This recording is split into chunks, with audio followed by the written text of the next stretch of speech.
Diotis maritime est une espèce protégée en Aquitaine. On la retrouve sur 2 départements du littoral méditerranéen et de manière éparse dans les dunes landaises.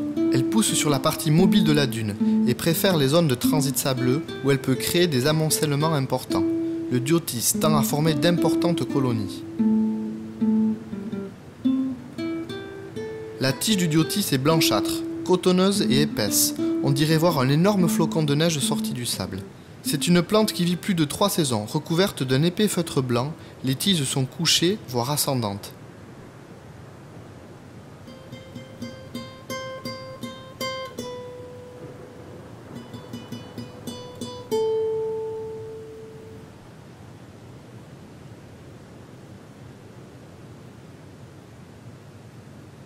Les nouvelles pousses du Diotis vont mettre beaucoup de temps avant d'atteindre la taille de leurs aînés. Sa tige va s'allonger pour mesurer jusqu'à 40 cm de hauteur, arrivée à maturité.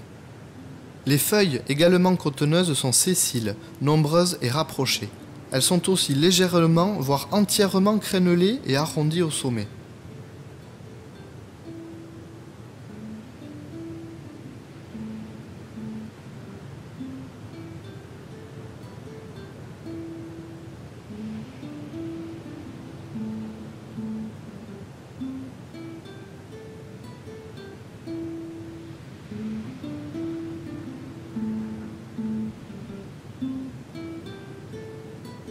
Les premiers bourgeons apparaissent à la mi-juin.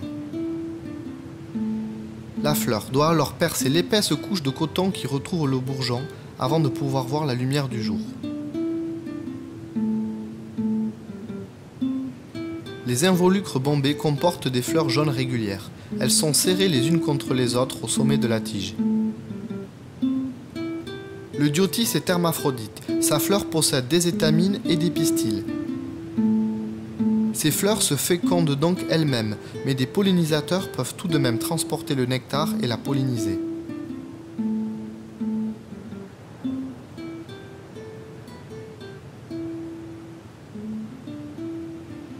Il n'y a pas que les pollinisateurs qui sont attirés par la fleur du Diotis. Cette chenille cherche son repas du midi.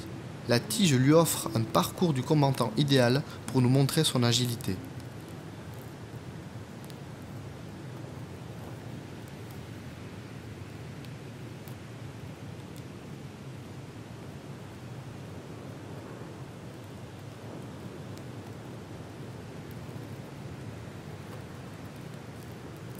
Il est trop tard. Quelqu'un est déjà passé avant elle et n'a laissé aucune trace du butin. Il va falloir chercher ailleurs.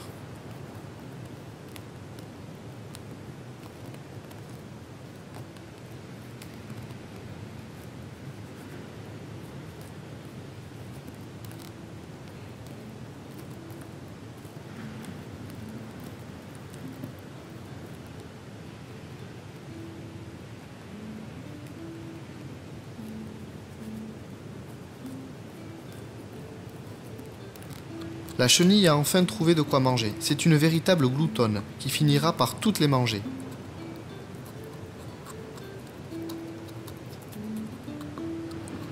Il ne lui restera plus qu'à faire une bonne sieste pour digérer son festin.